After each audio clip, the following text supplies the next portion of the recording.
Let's go. What's going on, guys? Welcome back to our live stream. At the moment, you've tuned in to Crypto Coffee and Chill. I'm just a single sip of it yet. I'm just loading up some morning music so we can just vibe for a little bit. It was a really interesting night, like what happened over the last night. It's a quick review. I was stopped out of my trade prematurely. Price action was really weird. Price rallied pretty much through my target, and then we continued to take the next leg down past 17,600. I've been saying this for months and months and months. This was my target. It just sucks because I knew this is where it's going, but I didn't manage to catch the short there. That's okay. I've caught many other trades in between. Like, for example, last week, the week before, and the week before that. Caught a bunch of good trades. But now we've hit our main target, 17,600. I'm getting distracted. I'm going to go back to chilling because, like I said, I want to ease into this. I don't want to go too nuts. Some good on-chain analysis too, which I'm going to go through and report on. Not on the live stream, but afterwards. Let's play some rainy day cozy coffee shop. Stretch.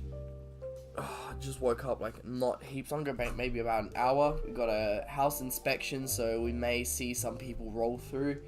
Just having a look at the room, having a look at the setup. We'll get them to rate the setup for sure. Hopefully they come while I'm streaming. Oh yeah. Cheers.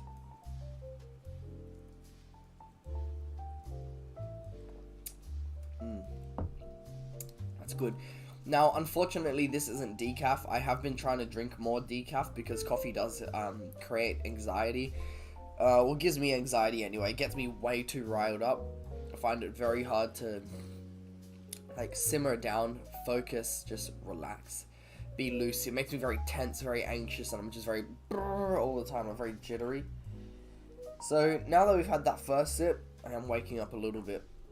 We'll have another.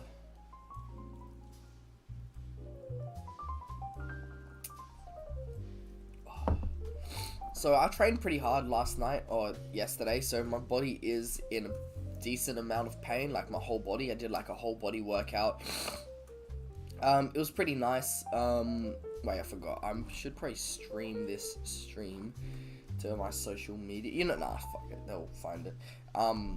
Yeah, I trained my whole body, so I'm pretty sore, and usually on those days, the next day, I have a really good sleep, but then I am just generally a bit more exhausted throughout the day. So that's how I kind of feel today. That's why I sort of justified the coffee. Also, my roommate hid the machine thing to make the coffee, so I couldn't make my decaf. So all we had was instant coffee from Starbucks. So that's what we're sipping on today.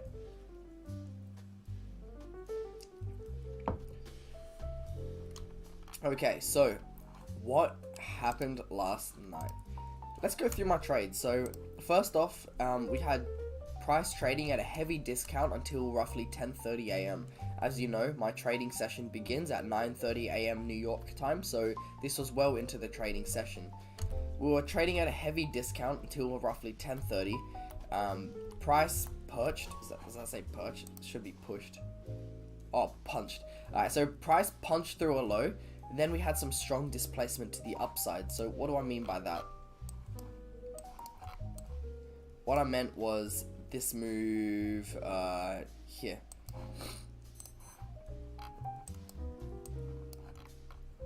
So we punched to the downside, reacted well, had this strong displacement to the upside, opening up a fair value gap in the smaller time frames. So here, punch down the lows. I like the way this I like the way the candlestick straight up went back into the range. Swing low failure pattern, couldn't break through that.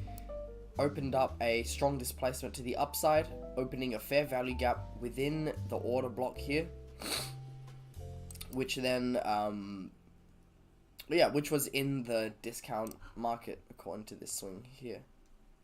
Below the 50%, that's discount. I entered here because of the fair value gap in the 1 minute, but unfortunately I didn't. Not unfortunately, I tried to catch it here, but because I'm still getting used to trading on DYDX, it was a little bit hard. Took longer than usual, so I got my entry there. price started off alright. Instant rally from the entry, putting me in roughly 1 point something percent profits, which in hindsight I should have taken. But there was nothing in my plans suggesting that I should have taken profits there.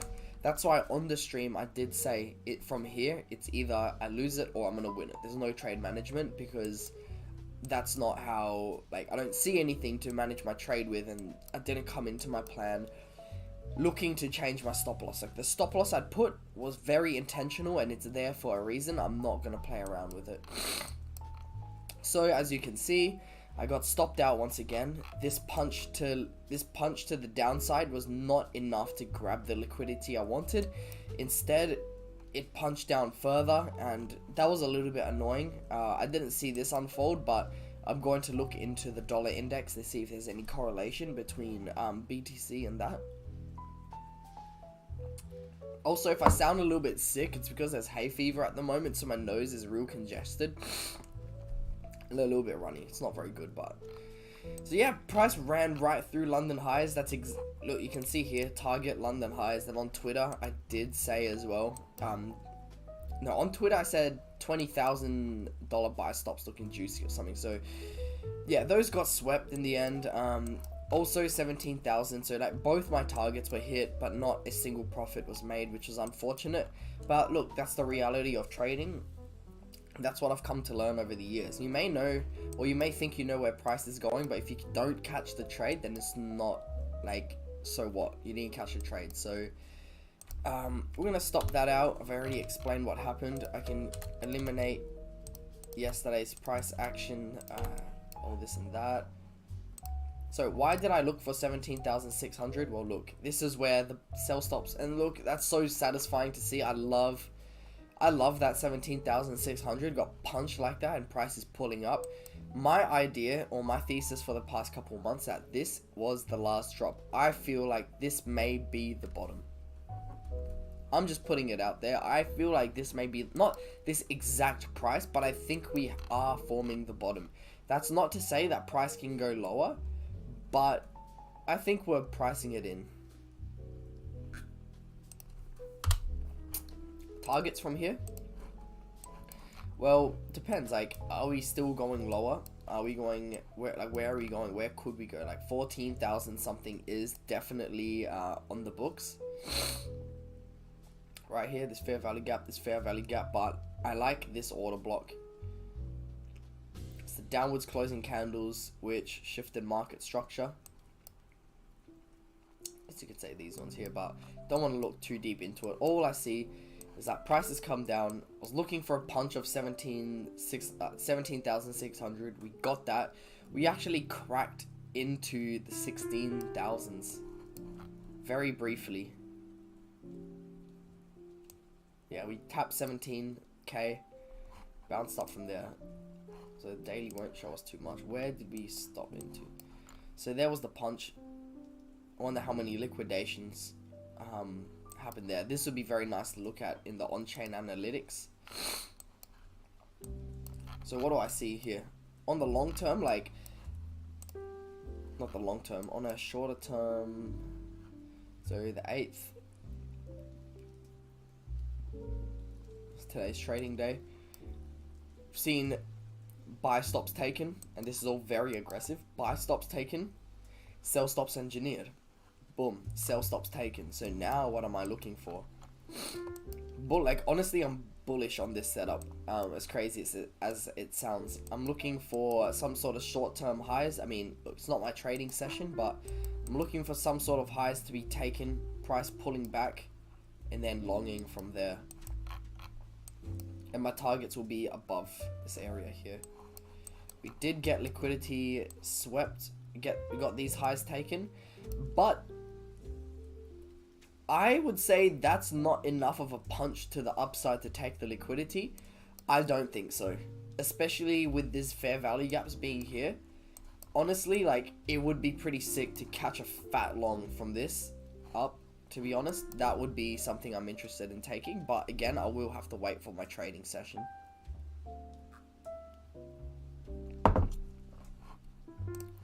So the rest of the market is tanking as well. Don't even need to look. I just already know. if this is what BTC doing, the rest of the market is shitting itself too. I can tell you that for sure. So yeah, like, what am I getting up to today in that case? Well, today's gonna be a chill day. There's no trades for me to... I think that was the doorbell. I think the people who are here to investigate the house are here, but I'm doing work, so I'm not too sure what I should do here. We put a fucking hole in the wall, so I hope they don't see it. Alright, so I'm going to continue with my analysis. A move which I am planning on taking in the short term is farming airdrops. So I've got a sector in mind which I'm interested in regards to long-term investment. So I've been researching that. I've been looking into that.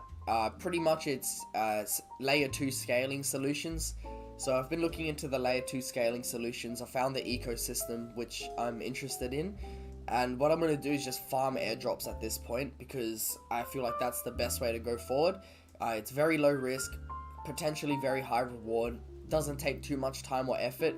It's just a matter of finding these airdrops, participating in the network, doing what you need to, and keeping track of it all. So I may design an Excel spreadsheet or put something on my Notion today so that we can sort of keep track of this together, so I know how many airdrop, how many protocols I've participated in for airdrops, how many are successful, how much I actually make from those. I think that's a nice area of focus while I'm researching and actively day trading, since my day trading is much later on in the day. I mean, if anything, it's literally the next morning. It's literally 1 a.m. the next day is when I start my trading session. So I don't know, is it weird to say, like, am I starting work late, or am I starting work really early? Because, like, for me, honestly, it feels like late, because 1 a.m. feels like part of the same day, but really it's a new day. So yeah, since I trade during those hours, I got so much time throughout the day. There's the whole thing with uni as well, which I need to make a video about. Long story short, I changed my mind about that. The reason why is because, I guess to sum it up simply, I just felt like I wasn't in it for the right reasons. I thought I knew what I wanted, I thought that's what I wanted, but it's not what I really want. What I really want is freedom, less stress, I want less rules to play by. I just want to enjoy my life with people not telling me how to live and what to do. So running a hedge fund is definitely not how to achieve that at all. That's the complete opposite. So I've decided this isn't what I want to do. I'm going back to full-time day trading. So yeah, surprise, surprise, right? Dropping out of uni part 2. It's pretty much what it is. I think I'll make an official video for my YouTube channel, but whoever watches this live, you'll get to see this first. But yeah, like, look, that sums up Crypto Coffee and Chill for this morning. I don't think there's too much to talk about. We copped an L last night, but again, it was only 1%. That's, you know, it's literally a part of the game. You gotta expect losses when you're trading. I didn't expect that, because that was really weird. Could go into the dollar index correlation here. So it's so stupid. I'm about to lose it. Okay, the dollar index and BTC are inversely correlated, which means that when the dollar index makes a move down, BTC generally moves up, and when the dollar index is very bullish, generally BTC is bearish. Now, I had taken my trade long on Bitcoin when dollar index was here somewhere. Price melted down like nearly 1%, which is considerable on the dollar index. And as it melted down, my BTC did not do anything. It did not respond, or it did not actually show that correlation. Otherwise, my target should have been hit with this move. But no, when price decided to pull back up, then BTC felt correlation to that pull up, and it was like, oh, price is coming up, let's go down and hit stop loss. So that was frustrating. That was a little... okay, it genuinely was not frustrating. It actually genuinely... I wasn't pissed or anything. But it's just like, you know, you assume this is the way it should go. And that, I think that's another lesson. You shouldn't have assumptions in the market. But that should have been my long take profit taken, but it wasn't, so can't do too much about it. But yeah, so can't really do too much about that. But yeah, then we saw that price pull up. I just want to double check the time. So the time was 1:15 there. So I want to find 1:15 on here. So I got stopped out way earlier. So I got stopped out roughly, what, 10:15? So I want to look at 10:15 on the dot index. Yeah, so as price was literally melting down, which should have pushed BTC up, I actually was taken out by a short-term low to the downside. This will swing low. So go figure. Just something nice to talk about, something to journal about. This is very interesting. I think I will clip this and make a separate video to post on socials and stuff. But yeah, look, that's it for Crypto Coffee and Chill. Thank you for joining me. I don't think I have any viewers, but people will watch this a bit later on. So thank you for joining me afterhand. I'm gonna get on with my day. I will catch you guys later on in another video, or if not, then 1 a.m. live stream trading the New York session.